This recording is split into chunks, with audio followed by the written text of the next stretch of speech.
আজকে আমরা একটু অন্য জিনিসে এসেছি। আজকে আমরা ক্লাস 10-এর ভৌত বিজ্ঞানের রাসায়নিক বন্ধন চ্যাপ্টারটা শুরু করছি। ঠিক আছে, চ্যাপ্টার 8.2 রাসায়নিক বন্ধন। আজকে আমরা প্রথম ক্লাস রাসায়নিক বন্ধনের পার্ট 1। প্রথমেই বলে রাখি যে রাসায়নিক বন্ধন কি এবং কেন, এবং এই চ্যাপ্টারের উদ্দেশ্য কি, এবং এখান থেকে আমরা কি শিখতে পারবো।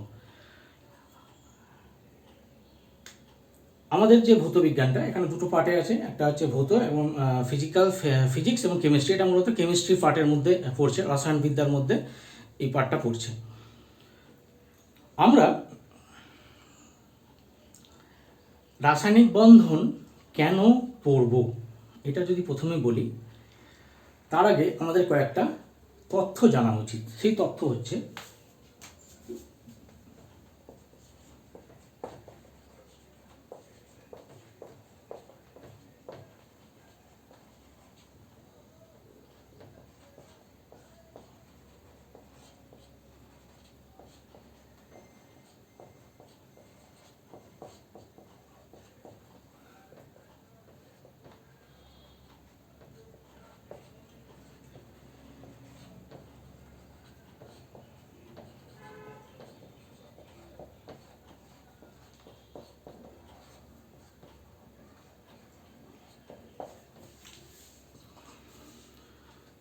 তথ্য আমাদের কাছে পরিষ্কার। আমাদের পৃথিবীতে অদ্যাবধি মোট মৌল সংখ্যা হচ্ছে 118টি, হোয়ারাস পৃথিবীতে মোট যৌগ হচ্ছে 3,50,000টি। অর্থাৎ আমরা কল্পনা যদি করি যে এই 3,50,000টা যৌগ অর্থাৎ কম্পাউন্ড তৈরি হয়েছে এই 118খানা মৌলের সমন্বয়ে। অর্থাৎ এই 118খানা মৌল একে অপরের সাথে দুটো বা তিনটে বা চারটা বা তার বেশি মৌল একে অপরের সঙ্গে বিক্রিয়া করে 3,50,000টি যৌগ কিন্তু সৃষ্টি করেছে। এখন আমাদের মনে প্রশ্ন আসতেই পারে যে এই যৌগগুলো সৃষ্টি হলো কি করে। অবশ্যই আমরা যদি খুব সহজভাবে বলি বা সহজভাবে যদি ভাবি, তাহলে আমরা বলতেই পারি যে এই 118খানা মৌলর বিভিন্ন মৌলগুলো বা বিভিন্ন মৌলের অন্তর্গত পরমাণুগুলো ওরা নিজেদের মধ্যে একে অপরের সঙ্গে বিক্রিয়া করে এই 3,50,000টি যৌগ উৎপন্ন করেছে। অর্থাৎ যেটাকে আমরা রাসায়নিক বিক্রিয়া বলে থাকি। এখন এই যে বিক্রিয়াগুলো সংগঠিত হচ্ছে বিভিন্ন মৌলের পরমাণুগুলোর মধ্যে, যেমন আমরা একটা ভাবতে পারি যে জল একটা যৌগ, জলের সংকেত হচ্ছে H2। তা জল তৈরি হয়েছে দুটো জিনিস দিয়ে, একটা হচ্ছে হাইড্রোজেন আর একটা হচ্ছে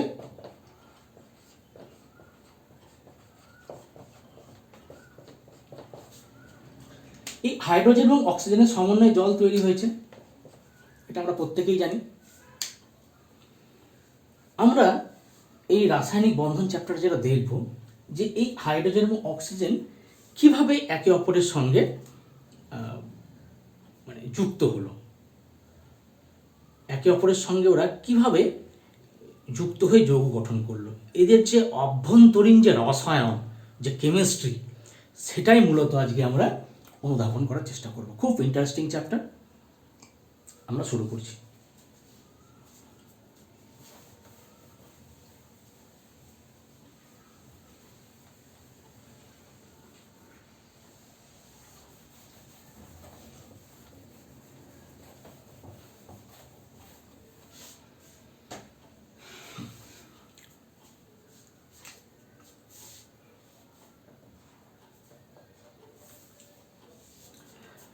আমরা যদি খুব সহজে বলি যে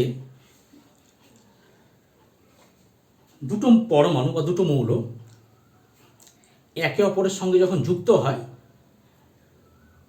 এই যুক্ত হওয়াটাকে বলা হয় কি রাসায়নিক বন্ধন, ইংরেজিতে কেমিক্যাল বন্ড। অর্থাৎ রাসায়নিক বন্ধনের মাধ্যমে দুটো মৌল বা পরমাণু একে অপরের সঙ্গে যুক্ত হয়। এখন অর্থাৎ বন্ডিং মানে কেমন ব্যাপারটা, ধরে নিতে পারি একটা নদী আছে, নদী এবং নদীর এপারেও কিছু মানুষজন আছে, ওপারেও কিছু মানুষজন আছে। তাহলে দুই পারের মানুষজনের সঙ্গে যদি আমরা যোগসূত্র স্থাপন করতে চাই বা বন্ধন সৃষ্টি করতে চাই, তাহলে আমাকে কি তৈরি করতে হবে?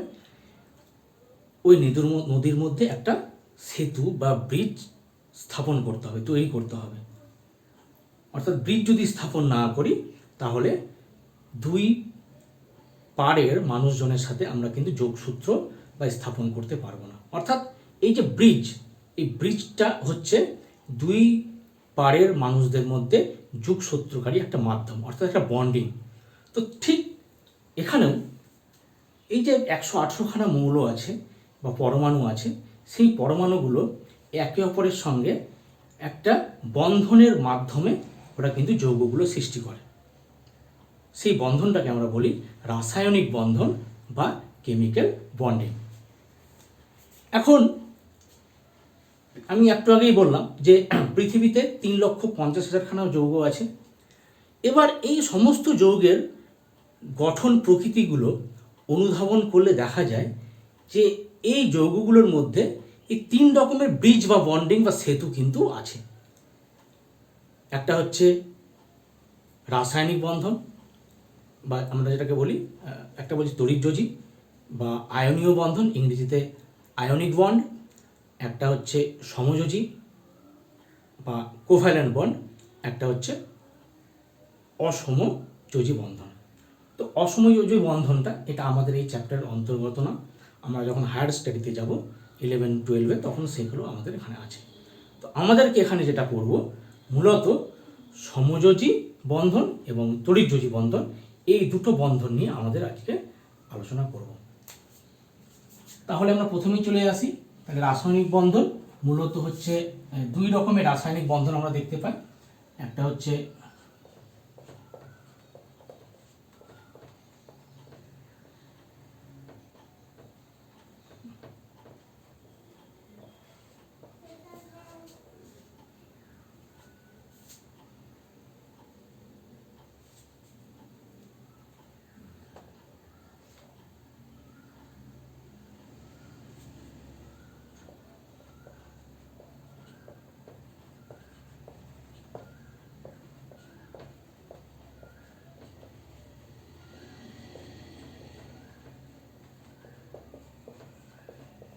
আয়নিক বন্ড,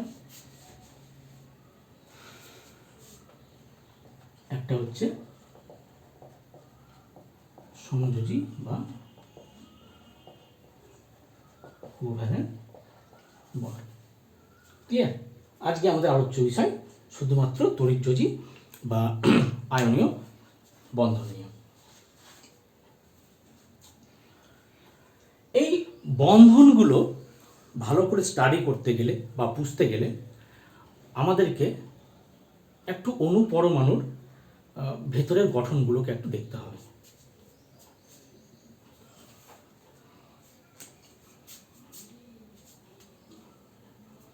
এখন প্রশ্ন হচ্ছে যে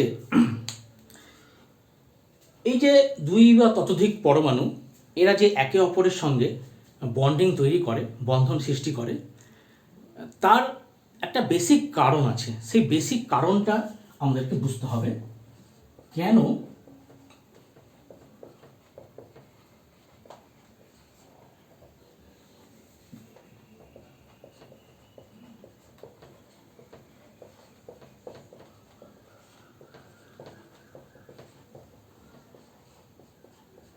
কেন বন্ধন সৃষ্টি হয়? কারণ পৃথিবীতে কোনো কারণ ছাড়া কোনো কিছুই সম্পাদিত হয় না। তো এই যে রাসায়নিক বন্ধন সৃষ্টি হওয়ার পেছনে একটা সুনির্দিষ্ট কারণ আছে, সেই কারণটা আমাদেরকে একটু দেখতে হবে। তো সেই কারণটা যদি বুঝতে হয় তাহলে আমাদেরকে পরমাণুর ইলেকট্রন বিন্যাসের উপর একটু নজর দিতে হবে।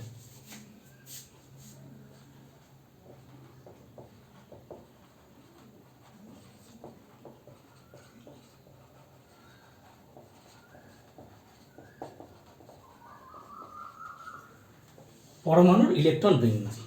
কি ইলেকট্রন বিন্যাস? কি সেই ইলেকট্রন বিন্যাস? আমরা জানি পৃথিবীতে বা যে কোনো মৌলিক পদার্থের পরমাণুগুলো তিনটে মৌলিক উপাদান দিয়ে তৈরি। সেই উপাদানগুলো কি কি? একটা প্রোটন, একটা নিউট্রন, একটা হচ্ছে ইলেকট্রন। প্রোটন এবং নিউট্রন পরমাণুর নিউক্লিয়াসে থাকে এবং ইলেকট্রনগুলো নিউক্লিয়াসের চারিদিকে বিভিন্ন কক্ষপথে ঘোরে। এইবার আমাদের যে পরমাণুগুলো আছে, মৌলগুলো আছে 118খানা। তার ফার্স্ট যে পরমাণু বা মৌল সেটা হচ্ছে হাইড্রোজেন, তার ইলেকট্রন সংখ্যা 1। এরপরে 2 হচ্ছে হিলিয়াম, 3 লিথিয়াম, 4 বেরিলিয়াম, 5 এভাবে কিন্তু আমাদের চলতেই থাকে। যেমন ক্যালসিয়াম, এর ইলেকট্রন সংখ্যা হচ্ছে 20। নাইট্রোজেন ইলেকট্রন সংখ্যা হচ্ছে 14। ক্লোরিন ইলেকট্রন সংখ্যা 17।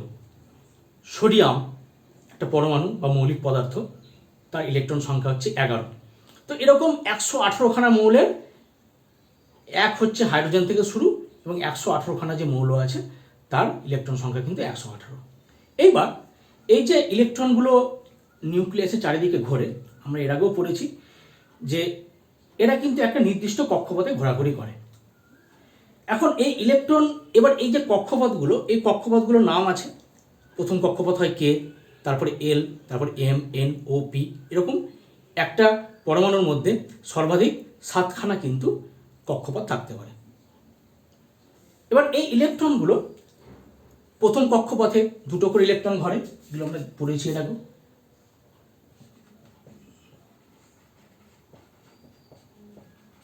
কক্ষপথের সংখ্যা কে, ইলেকট্রন সংখ্যাকে আমি ছোট ই দিয়ে লিখছি। কে নম্বর কক্ষপথে 2টো ইলেকট্রন থাকে, এল নম্বর কক্ষপথে 8টা, এম এ থাকে 18টা। এরকম একটা ফর্মুলা দিয়ে শুরু হয়, 2n²। এই ফর্মুলা দিয়ে শুরু হয়, এন যেখানে কক্ষপথের নাম্বার। যেমন কে এম 3 নম্বর কক্ষপথ, 3 বছর 3 3 9 9 দিয়ে 18টা। কে এল এম এন, এন কক্ষপথে কটা হবে তাহলে? 2 × 4², তাহলে ফার্স্ট 16 দিয়ে 32খানা, অর্থাৎ এখানে 32টা ইলেকট্রন থাকবে। এইভাবে ইলেকট্রনগুলো বিভিন্ন কক্ষপথে ঘুরে। এবার আরো কিছু নিয়ম আছে, যেমন কোনো পরমাণুর সর্বশেষ যে কক্ষপথ, আউটার যে সেল, সেখানে 8এর বেশি ইলেকট্রন কিন্তু থাকতে পারবে না। বোঝা গেল? সর্বাধিক 8টা থাকবে বা 8এর কম থাকবে। এবার যদি আমি আমি সোডিয়াম পরমাণুকে হিসাব নিচ্ছি, সোডিয়াম পরমাণুর ইলেকট্রন সংখ্যা হচ্ছে 11। তাহলে এই 11টার বিন্যাসটা কি করে হবে? অর্থাৎ কে কক্ষপথে 2টো ইলেকট্রন থাকবে, এই যে 2। তারপরে এল কক্ষপথে কটা থাকবে? 8টা। এম তাহলে কক্ষপথে কটা হবে? 8 2 10, তাহলে এখানে হচ্ছে 11টা। তাহলে এই যে বিন্যাস, এই যে ইলেকট্রনগুলোকে বিভিন্ন কক্ষপথে ফেলার যে বিন্যাস, এই বিন্যাসটাকেই বলা হয় কি? পরমাণুর ইলেকট্রন বিন্যাস। প্রতিটা পরমাণুর এরকম একটা বিন্যাসে ওরা কিন্তু থাকে ইলেকট্রনগুলো। এখন এখানে একটা মজার বিষয় যেটা হচ্ছে যে এই যে সোডিয়াম পরমাণু সর্বশেষ কক্ষপথ, এটা হচ্ছে ওর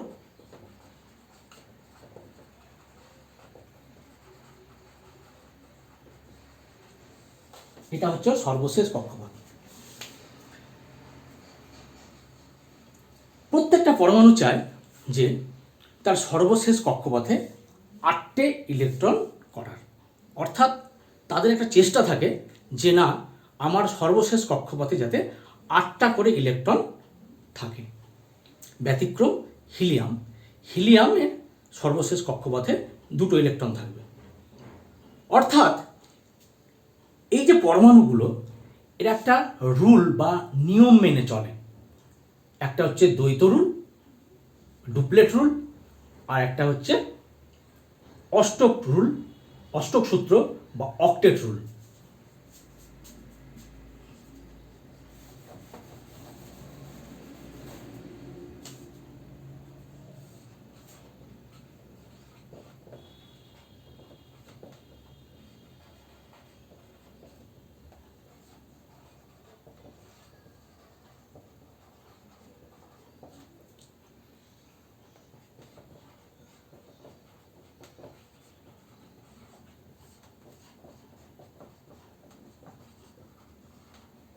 এই এই দু রকমের ওরা নিয়ম মেনে চলে, একটা দ্বৈত রুল, একটা অষ্টক রুল।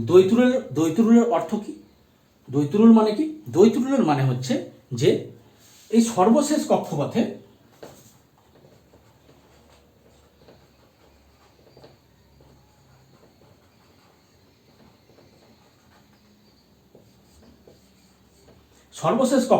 দ্বৈত রুল অনুযায়ী দুটো ইলেকট্রন থাকবে,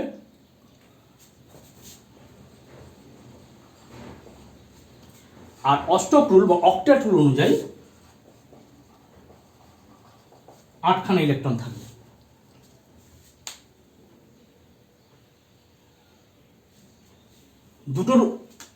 দুটো ইলেকট্রন কার ক্ষেত্রে হবে? হিলিয়ামের ক্ষেত্রে। আর হিলিয়াম বাদে মানে হিলিয়াম আর হাইড্রোজেন চাইবে দুটো করার, আর হিলিয়ামের তো দুটো আছে, আর বাকি যে মৌলগুলো তারা প্রত্যেকেই চাইবে 8টা করে ইলেকট্রন করা। আমরা যদি খেয়াল করি, পৃথিবীতে নিষ্ক্রিয় গ্যাস অর্থাৎ নোবেল গ্যাস মানে 8 রকমের গ্যাস আছে। কি কি? হিলিয়াম, নিয়ন, ক্রিপ্টন, জেনন। হিলিয়াম, নিয়ন, আর্গন, ক্রিপ্টন, জেনন, রেডন। এরা হচ্ছে নিষ্ক্রিয় গ্যাস। অর্থাৎ যখন নিষ্ক্রিয় গ্যাসগুলো আবিষ্কার হলো তখন দেখা গেল এই নিষ্ক্রিয় গ্যাসগুলো কিন্তু একে অপরের সঙ্গে বিক্রিয়া করে না। যেহেতু এরা কারোর সাথে বিক্রিয়া করে না, তাই এদেরকে বলা হয় নিষ্ক্রিয় গ্যাস বা নোবেল গ্যাস। এখন প্রশ্ন হচ্ছে, তাহলে এটা বিক্রিয়া করে না কেন? এটা কেন কারোর সাথে বিক্রিয়া করে না? আর অন্যান্য বাকি যে মৌলগুলো আছে 110খানা মৌল, এরা আবার কেন একে অপরের সঙ্গে বিক্রিয়া করে? এই কারণ অনুসন্ধান করতে গিয়ে দেখা গেল এর পেছনে দায়ী হচ্ছে এই পরমাণুর ইলেকট্রন বিন্যাস। অর্থাৎ যাদের সর্ববহিস্থ কক্ষপথে 2টো বা 8টা করে ইলেকট্রন আছে তারা কিন্তু কারোর সাথে বিক্রিয়া করে না। এক্ষেত্রে দেখা গেল হিলিয়াম যে গ্যাসটা আছে, হিলিয়াম গ্যাসের সর্ববহিস্থ কক্ষপথে 2টো ইলেকট্রন আছে, এও কারোর সাথে বিক্রিয়া করে না। অপরপক্ষে হিলিয়াম বাদ দিয়ে তারপরের যে নিষ্ক্রিয় গ্যাসগুলো আছে নিয়ন, আর্গন, ক্রিপ্টন, জেনন, রেডন, এদেরও যদি ইলেকট্রন বিন্যাস করা যায় তাদেরও দেখা যাবে যে সর্ববহিস্থ কক্ষপথে 8টা ইলেকট্রন পাওয়া যাচ্ছে। তাহলে এখান থেকে আমরা একটা সিদ্ধান্তে আসতেই পারি যে যাদের বা যে সমস্ত মৌল বা পরমাণুর সর্ববহিস্থ কক্ষপথে 2টো ইলেকট্রন বা 8টা করে ইলেকট্রন থাকবে তারা কারোর সাথে বিক্রিয়া করবে না, অর্থাৎ এরা নিষ্ক্রিয় গ্যাস বা নোবেল গ্যাস নামে পরিচিত হবে। এখন সমস্যাটা তৈরি হলো কোথায়?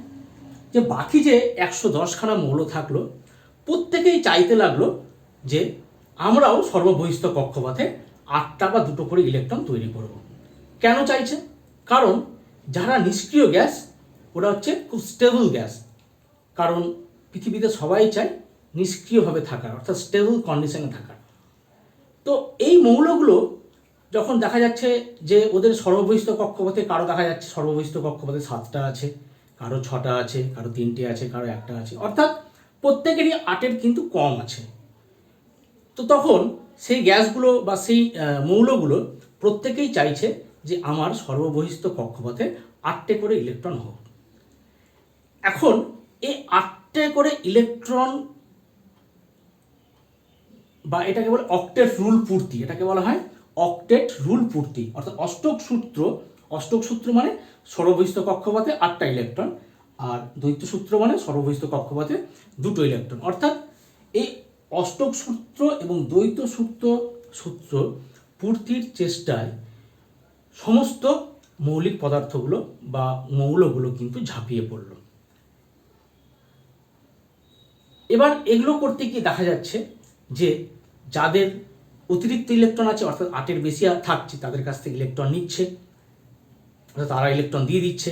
আর যাদের ইলেকট্রনের ঘাটতি হচ্ছে, অর্থাৎ 8-এর কম হচ্ছে, তারা সেই ইলেকট্রনগুলো গ্রহণ করছে। এই খেলার জন্যই পৃথিবীতে কিন্তু 3,50,000 যৌগের কিন্তু সৃষ্টি হলো। মানে ব্যাপারটা একটু একটু গল্প বললে ভালো হয়, একটা গল্পের সাহায্যে বোঝালে ভালো হয়।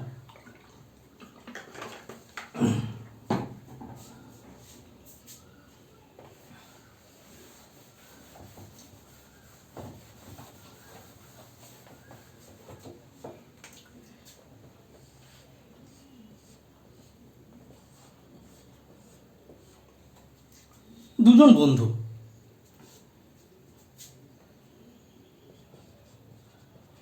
রাম শ্যাম, দুই বন্ধু কোথায় গেছে? মেলায় গেছে। কি জন্য মেলায় গেছে? না, ওরা একটা জিনিস কিনবে, খেলনা কিনবে। সেই খেলনার দাম কত? একটা খেলনা কিনবে, সেই খেলনার দাম হচ্ছে 8 টাকা, অর্থাৎ অষ্টক পূর্তি, মাথায় রাখতে হবে। দেখা গেল যে রামের কাছে 7 টাকা আছে আর শ্যামের কাছে 9 টাকা আছে। ওরা একটা খেলনা কিনবে, দুজনেই কিনবে, এও খেলনা কিনবে, এও খেলনা কিনবে। খেলনাগুলোর দাম হচ্ছে 8 টাকা করে। এবার দোকানে গিয়ে যখন গেল, দোকানে গিয়ে রাম জিজ্ঞেস করলো খেলনার দাম কত? দোকানদার বললো 8 টাকা। এবং শ্যাম যখন জিজ্ঞেস করলো খেলনার দাম কত? খেলনার দাম 8 টাকা। রাম খানিকটা হতাশ হয়ে পড়লো যে আমার কাছে তো 8 টাকা 7 টাকা আছে, আমি 8 টাকায় খেলনা কিনবো কী করে? কিন্তু শ্যামের কোনো সমস্যা নেই, কারণ শ্যামের কাছে 9 টাকাই আছে। তো তখন রাম শ্যামকে বলল যে শ্যাম, তোমার 8 টাকা 9 টাকা আছে, 9 টাকাকে ভাঙলে আমরা দাঁড়ায় 8 প্লাস 1, অর্থাৎ সেই 1 টাকা তুমি আমাকে দাও, তাহলে আমার 7 আর 1 টাকা মিলে আমার 8 টাকা হয়ে যাবে। তাহলে তুমিও খেলনা কিনতে পারবে, আমিও খেলনা কিনতে পারবো। তো মূল ব্যাপারটা হচ্ছে এই জায়গাটায়, অর্থাৎ যাদের ইলেকট্রন ঘাটতি আছে, যাদের বাড়তি ইলেকট্রন আছে তারা ইলেকট্রন দেয়, এবং যাদের ইলেকট্রনের ঘাটতি আছে তারা সেই বাড়তি ইলেকট্রনটা নেয়, এবং তাদের মধ্যে ক্যাটায়ন এবং অ্যানায়ন সৃষ্টি হয়, এবং এইভাবে ওদের মধ্যে একটা বন্ডিং সৃষ্টি হয়। এই হচ্ছে তড়িৎযোজী বা আয়নীয় যোজ্যতার মূল বিষয়। তাহলে আমরা এবার একটু বিভিন্ন যে যৌগগুলো আছে তাদের আমরা আয়নীয় যৌগটা দেখে নিই।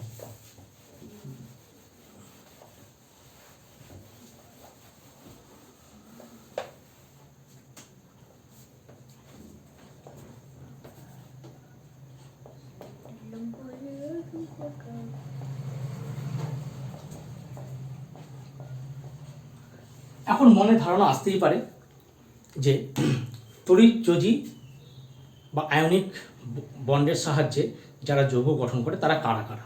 এরকম অনেক যৌগ পৃথিবীতে অনেক যৌগ আছে যারা এই তড়িৎযোজী বা আয়নীয় যৌগের মধ্যে পড়ে। তারা কি কি? যেমন LiH, লিথিয়াম হাইড্রাইড, LiH, এটা একটা তড়িৎযোজী যৌগ। তেমনি CaO, ক্যালসিয়াম অক্সাইড, এটাও একটা তড়িৎযোজী যৌগের মধ্যে পড়ছে। তারপরে MgCl2, ম্যাগনেসিয়াম ক্লোরাইড, এটাও একটা তড়িৎযোজী যৌগের মধ্যে পড়ছে। তো এরকম আরও আছে, যেমন NaCl, সোডিয়াম ক্লোরাইড, অর্থাৎ খাদ্য লবণ আমাদের, এটাও একটা তড়িৎযোজী যৌগের মধ্যে পড়ছে। তারপরে K2S, পটাশিয়াম সালফাইড, এটাও একটা তড়িৎযোজী যৌগের মধ্যে পড়ছে। Al2O3, অ্যালুমিনিয়াম অক্সাইড, এগুলা প্রত্যেকেই কিন্তু কি না তড়িৎযোজী যৌগ। আমরা যদি একটু খেয়াল করি, প্রতিটা তড়িৎযোজী যৌগের যে প্রোনাউন্সিয়েশন, লিথিয়াম ক্যালসিয়াম, অর্থাৎ lithium calcium magnesium sodium potassium aluminium, আম আম আম, অর্থাৎ প্রত্যেকটা নামের যে শেষ প্রোনাউন্সিয়েশনটা সেটা কিন্তু আম উচ্চারণ আসছে।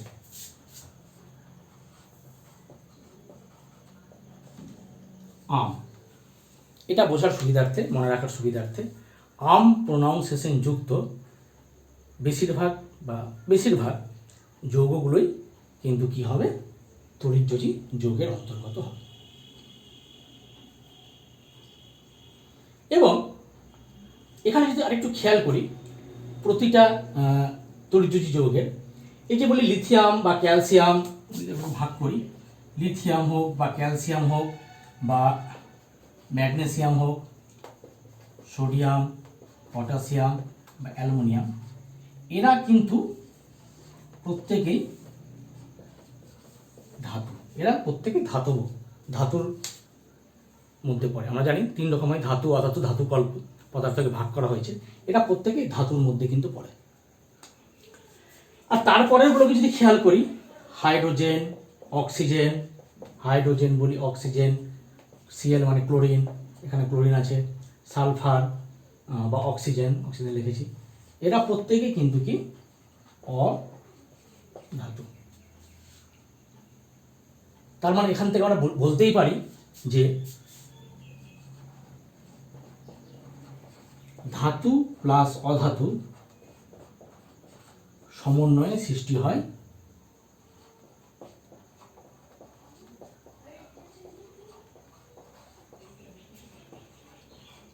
তড়িৎযোজী যৌগ।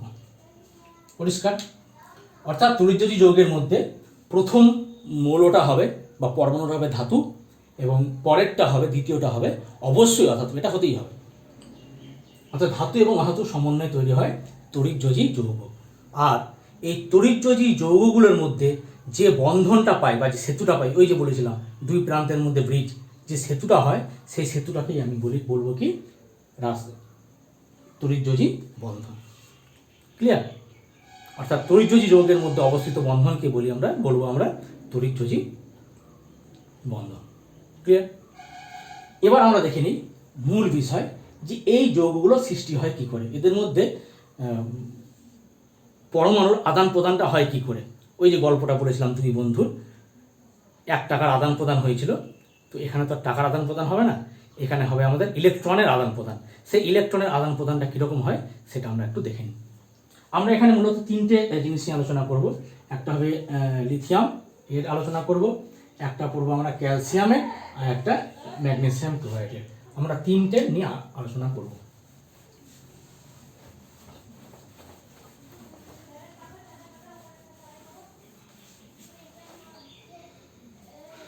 প্রথমেই আসছি আমরা ক্যালসিয়াম অক্সাইডকে নিয়ে আলোচনা করব।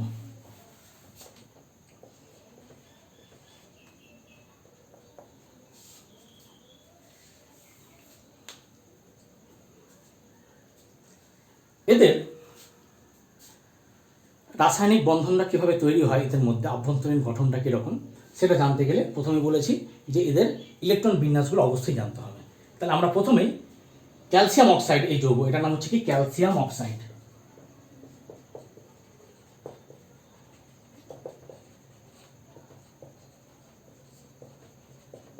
এটার নাম হচ্ছে ক্যালসিয়াম অক্সাইড। ক্লিয়ার? এবার এই ক্যালসিয়াম অক্সাইডের মধ্যে 2টো মৌল আছে বা 2টো পরমাণু আছে, একটা হচ্ছে ক্যালসিয়াম, একটা হচ্ছে অক্সিজেন। ক্যালসিয়াম যার ইলেকট্রন সংখ্যা কত, 20, আর অক্সিজেন যার ইলেকট্রন সংখ্যা হচ্ছে 8। 20 যদি ইলেকট্রন বিন্যাস করি, কে কক্ষপথে 2টো থাকবে, এল কক্ষপথে 8টা থাকবে, এম এ তাহলে 8 2 10 10, আমরা বলেছি শেষ কক্ষপথে 10 8-এর বেশি থাকতে পারবে না, তাহলে এখানে থাকবে 8টা, এনে থাকবে 2টো, হয়ে গেল 2 8 আর 2, আর এখানে থাকবে কটা, 2 6। এই হচ্ছে ক্যালসিয়াম এবং অক্সিজেনের ইলেকট্রন বিন্যাস। তো এখান থেকে পরিষ্কার আমরা বুঝতে পারছি, এই যে 2 বন্ধু, এ রাম আর শ্যাম, রামের কাছে 20 টাকা, এর কাছে 8 টাকা আছে, অর্থাৎ এও চাইবে সর্বশেষ কক্ষপথে 8টা ইলেকট্রন করার, যেটা আমরা বলছি অক্টেট রুল, অষ্টক সূত্র মানবে। তাহলে সেটা মানতে গিয়ে দেখা যাচ্ছে অক্সিজেনের সর্বশেষ কক্ষপথে 6টা ইলেকট্রন আছে, অর্থাৎ এখানে 2টো ইলেকট্রনের ঘাটতি আছে। আর ক্যালসিয়ামের দেখা যাচ্ছে যে সর্বশেষ কক্ষপথে 2টো আছে, অর্থাৎ এখানে 2টো ইলেকট্রন বেশি আছে, অর্থাৎ এখানে ওর +2, এর এখানে -2। তাহলে এই 2টো ইলেকট্রন যদি একে দিয়ে দেয়, তাহলে 6 আর 2 হয়ে যাবে 8টা, এরও অষ্টক পূর্তি হয়ে যাচ্ছে। আর এর তখন এন কক্ষপথটা ভ্যানিশ হয়ে যাচ্ছে, এন কক্ষপথটা থাকছে, সেখানেও 8টা ইলেকট্রন থাকছে। তাহলে এরও অষ্টক পূর্তি তো হচ্ছেই, এরও তার সাথে সাথে অষ্টক পূর্তি হয়ে যাচ্ছে। এইভাবে ইলেকট্রনের আদান প্রদানের মাধ্যমে তড়িৎযোজী যৌগগুলো সৃষ্টি হয়। তাহলে তড়িৎযোজী যৌগের সৃষ্টির মূল রহস্যটা হচ্ছে ইলেকট্রনের আদান প্রদান। এবং এবার আমরা এটাকে একটা সাংকেতিক একটা ডট পদ্ধতির সাথে দেখাবো, সেটাকে লুইস ডট পদ্ধতি বলা হয়। বিজ্ঞানী লুইস এই পদ্ধতিটা তৈরি করেছিলেন বলে এই পদ্ধতির আবিষ্কারক, তার নাম অনুসারে লুইস ডট। ঠিক আছে, লুইস ডট পদ্ধতি আমরা দেখব। এরকম সিম্পল কিছুই না। লুইস ডট পদ্ধতিটা খুব সহজ। প্রথমে আছে কে ক্যালসিয়াম, ক্যালসিয়ামকে লিখলাম। ক্যালসিয়ামের সর্বশেষ কক্ষপথে কটা ইলেকট্রন আছে? দুটো ডট দিলাম, এটাকে বলা হচ্ছে লুইস ডট। প্লাস অক্সিজেন, এর সর্বশেষ কক্ষপথে কটা আছে? 6টা। সর্বশেষ কক্ষপথে দেখাবো 6টা, তো 6টা ইলেকট্রন এখানে দিব, 1 2। এবার এগুলো মানে ক্রস দিয়ে দেখাচ্ছি, 1 2 3 4 5 6। কারণ কালারিং এখানে করা যাচ্ছে না, ব্ল্যাক অ্যান্ড হোয়াইট যেহেতু, তো আমরা ক্যালসিয়ামগুলো ডট দিয়ে দেখালাম আর অক্সিজেনের ইলেকট্রনগুলোকে ক্রস দিয়ে দেখালাম। ক্যালসিয়ামের ইলেকট্রন বিন্যাসটা কি ছিল? 2 8 8 2, এটা লিখে দিলাম এখানে, 2 8 8 2।